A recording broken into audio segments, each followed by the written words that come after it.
And here we are for the last of the Wands cards. So this is the King of Wands. Let's talk about it. So the King of Wands is pretty similar in a lot of ways to the Queen, except like the descriptions for this card, when you actually so how I do this series and my notes in my Book of Shadows is that I take the notes from the books and then I'll write those down and I'll do it in like a block. So like I took a couple days to get for example, earlier this week, I took Monday and Tuesday and I wrote down all of the notes for the swords, the entire suit. And then what I do is when I go to record these videos, I will plan a day to sit and record. And so while the camera's underheating, because I have to take that time anyways, that's when I compile my own notes. And I've kind of let the suit and the thoughts of them have sit for a little bit, and then I sit down and I write my notes, and then we sit down and talk about it. And so this card, there wasn't a lot to this card. It was very specifically talking about the king as in him as a person, not how it would show up or mean anything for you, the person doing a reading, at all. It's talking about who the king is and not what it would mean in a reading. And I found that kind of weird because I don't know if I just haven't really noticed it up until this point, but it kind of felt like with the Queen it was a little bit there but not as much. And then here we are at the king, and he doesn't really have a whole lot to say. You have to read between the lines and be like, well, I guess if it pulls up, it's gonna mean this. Because it feels like at this point they are so focused on this card means it's a person and it's this kind of a person. And not necessarily what does that mean when it comes up in a reading. And honestly, that's kind of annoying because it's again, I don't really like the idea of it representing a person. And that it being kind of the main and only way to look at this card. Because there are plenty of ways to look at these cards that it's not representing a male, father-ish figure and a male leader. It doesn't need to be that. It can mean multiple things. I don't know why it's these books are so caught up on these representing a specific person, and really there wasn't a whole lot of how it would relate into a reading. Of course, the Witchcraft Guide to the Tarot, that book that I've been using, has it a little bit, so you have to look more there for the answers, because it's well, if it's a card about money or a job or romance, it gives you a little bit, but that was about it. The rest of the time it was talking about what the king represents if it's a person. And not even just a person, really. It's just describing a type of person that it could be. And that's about it. It's not really situational, which doesn't feel very helpful when you're trying to learn the tarot. It just seemed weird. Cause looking at the other cards, when you look at any of them, they have a story in a way that it would connect into something that's going on. Even the Knight that we just talked about. Well, I just talked about, but the Knight. It was so easy to see that it's a journey and you're doing this stuff and it's either you're going on a journey or your journey is delayed. And that journey could be physical, career, a creative endeavor, whatever. And yet this card is just oh, but it's the king. And I don't know, it didn't have the same information. So anyways, here's onto my thoughts. So it seems to be that this card is kind of almost like the ghost from A Christmas Carol, where, right, isn't it a Christmas? I always get the Christmas Story and the Christmas Carol mixed up every time. It doesn't matter. The one by Charles Dickens with the ghosts.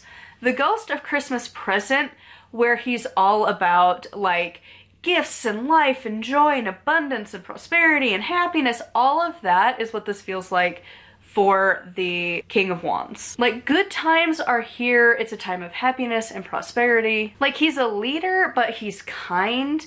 And the zodiac that they attached to this one was Aries. Personally, I'm not real familiar with that one. I don't interact with a lot of Aries people, so it's kind of hard for me to judge it. And the ones that I know are the ones that are either in my top 3 signs that you got going on in your signs, or it's the major signs that I interact with. So I know that my brother that I see more often than my sister, I know his, and I know what it's like to have a Pisces around, and my dad, who's a Scorpio. And seeing how those three interact is real fun, because we all are the water signs. It's a fun journey. And then, like, seeing how my sister-in-law is also a crab, and my husband's best friend is also a crab. So we've got a lot of us around. Well, yeah, we, like, the week-ish of my birthday, like, it's just like, bam! There are so many birthdays just back to back to back to back to back to back. So like there's a lot going on right there. But like some of the zodiacs I don't know terribly well, and Aries is one of them. So I can't really confirm nor deny how accurate it would be to call him that. I was still thinking of Leo, honestly. But like the generous and prosperous side of a Leo, like the generous king kind of a thing, I don't know if that fits Aries. I don't know Aries that well.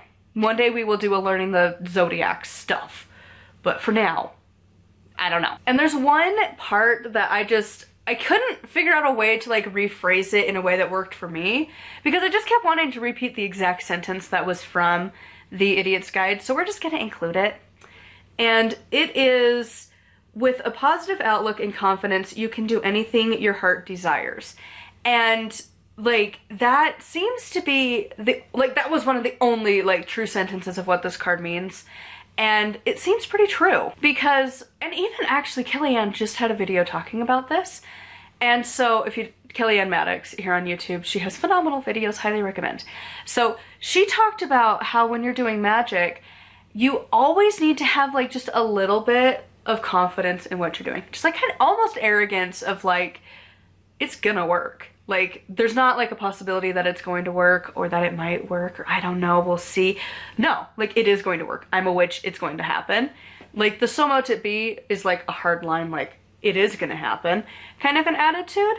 And I feel like that's kind of where this quote leads to. And it's not like the arrogance of like, again, like how a Leo could be negative or a Gryffindor could be negative, but it's more of like just like having the sheer confidence. You're not having any self-doubt about it. It is going to happen, but having it in like a positive way.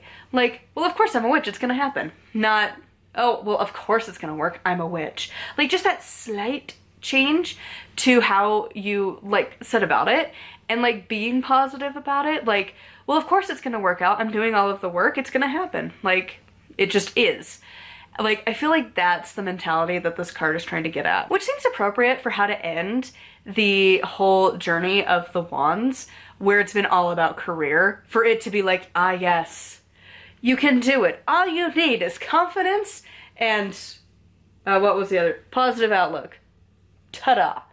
Now, of course, I feel like there is room for, like, I don't know, like, you don't want to move into, like, the toxic positivity, but, like, you do have to like practice your gratitude, practice your good affirmations, all that stuff. Basically, enthusiasm and joy are abound at this time. All right, so reversed, I swear, it feels like so many cards when it's reversed, especially in the wands.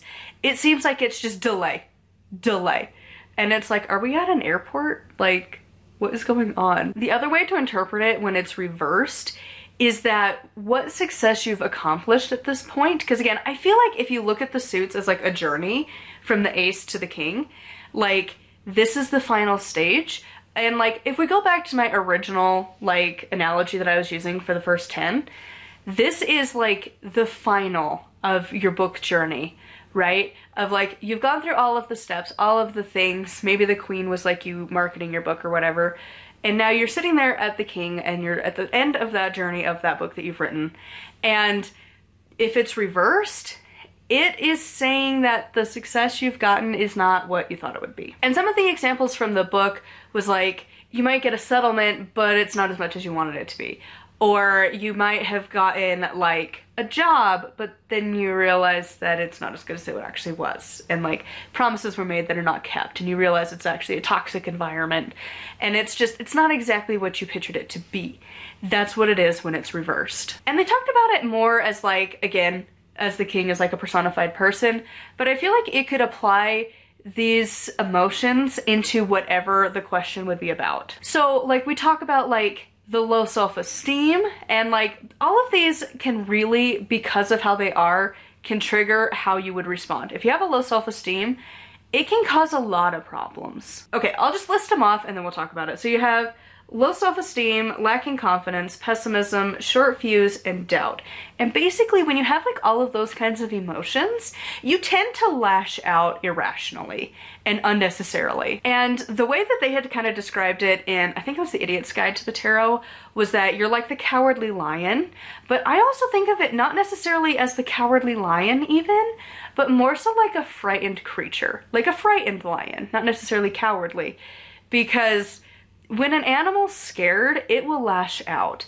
And like, it might not attack, but it also is like on high defense. And if you have low confidence, low self-esteem, doubt, pessimism, it can be really easy to lash out because you're already in a not great place. And where the upright of this card was like, you need to have confidence and a positive outlook and like everything's good and great, this is like the opposite side of that completely. Like, it's the yin and yang of that example, because it's like, if you are feeling so bad about yourself and your life and everything's bad and nothing good is happening, instead of practicing gratitude, you just complain all the time, like, your life is just gonna suck. And like, as much as it isn't fun to like force yourself to think of like the good things in life, like this card is like the proof of like, when it's reversed, of like what happens when like you don't keep trying to improve and you just start to wallow. And there are so many instances in like modern like pop culture, basically, whether it's books, TV, even probably YouTube skits and TikTok skits. Like, there's so many examples that exist in the world of what happens when you have the negative, pessimistic, low self-esteem, low confidence person. And specifically, it usually does tend to pop up a lot with men, and how the arc of that entire story is always that they start off really bad and then they end up being a good, caring person at the end. And they gain their confidence, they gain their self-esteem, they realize that maybe the glass could just have water in it halfway. It doesn't matter if it's halfway full or halfway empty, there's just half a glass of water.